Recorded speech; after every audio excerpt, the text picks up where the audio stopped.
SPD, sensory processing disorder. How do we find it? How do we take care of it? In our office, we use a neurological assessment tool. It's called the NeuroScan. It's made by CLA. It's actually been in the industry for about 25 years now, and I'm an early adapter, and I've been actually using that instrumentation for 25 years. It has three tools. It has what's called the neural pulse. The neural pulse is basically a tool that you put your hand in. If it's an infant, it goes on the ear clip, or a young child, sometimes we use a little finger cot. But what it does is it picks up your heart rate. So it's a heart rate variability, HRV. What this does is it helps us get an insight onto the balance of your sympathetic and your parasympathetic system. The reason we bring this up for sensory processing disorder is that a child that is sensory processing, in other words, their sensory system is overwhelmed, it's over-exaggerated, it's like firing a lot, we call that putting on the gas pedal. So think of an RPM on an engine. That little kid's just running hot in there, you know? And that is a reflection of your sympathetic nervous system.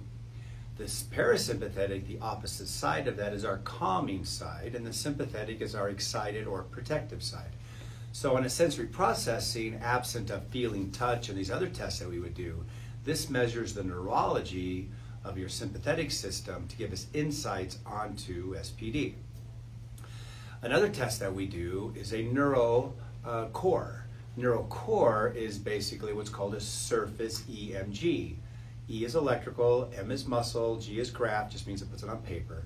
So really this is a tool that's measuring your neuromuscle tone along the spine. Now we can do it anywhere, we can do it in any muscle, but in this test we're actually measuring the spine to look at its function, spinal function. So let's do a simple analogy. Let's just say you, there's a lot of these, but I'll use this one. Let's say you lit a match and you just slightly burnt your skin. It's not a lot, but there's a little teeny heat on that guy. For a while, all you gotta do is touch it and it's hypersensitive, isn't it? It's more sensitive. Sensory processing disorder. Of course, it will heal, then you don't have SPD on your fingertip, but for a while you've excited those sensory nerves and they're very, very excited.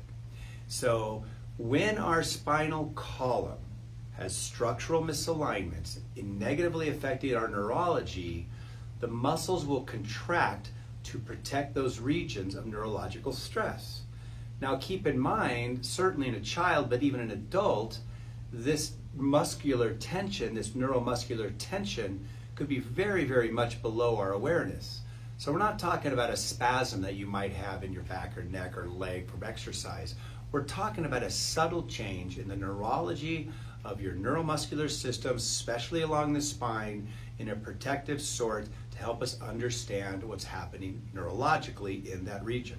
So the third test that we do is neurothermal. Now, that one's maybe easy because you heard the word thermal, heat. Basically, this is literally just a really fancy thermometer. It rolls up the spine, it takes a reading like 100 times a millimeter, whatever it is, it's a crazy number, but it's literally looking at these finite changes in temperature along your spinal column. So your autonomic nervous system, which we've renamed to the automatic nervous system, controls blood flow. So when we do a thermal scan, we're not really focused or really paying attention to heat. We are, but we're not. When we take a thermal scan, we're not really, let's say, focused on the heat. What we're focused on is the differential in the heat. And why is it different? Well, keep in mind that the blood circulating through our body is the warmest medium in our body. So when it comes to the surface of the skin, it leaves a heat signature. That's kind of why we're pink, because it brings warmth or blood flow to the surface of the skin. So this is a way of measuring variations in blood flow along the spine, which is variations in the autonomic nervous system, which we rename as the automatic nervous system, because that controls blood flow. So the automatic nervous system controls blood flow. So this again gives us another insight into what literally is happening with sensory processing disorders. So if we can measure the sympathetic tone, if we can measure the neuromuscular tone, and if we can measure the autonomic tone through these three tools, we can get insight, we can get understanding on not only the severity, but its location in the spine. There are key areas that we find sensory processing disorders, so we kind of know where to look just based on the condition itself, but we test it and we measure it. And the good news about these tests is they're completely non-invasive. There's no ill effects. You could do them 100 times a day if you wanted. So we can repeat these tests. So when we're taking care of children, we repeat these tests roughly every 12 adjustments so we can find objective data on literally how their body's physiology is changing. Of course, we want good reports back from mom and dad that they're having less meltdowns, they're actually processing information better at school, their brother and sister aren't annoying them as much. We want all these data points from mom and dad, but as a clinician, my job is to measure the objective information so we have clarity and direction. So, if you believe your child might have sensory disorder, there's a video prior to this that talks exactly about the condition itself. And the PX doctors in Illinois also have another video that explains everything I just talked about. I'd love you to learn more. We always want to empower you so that you make the best decision, not only for yourself, but for your family. I'm Dr. Jim, Five Parks Chiropractic. Thank you for your time.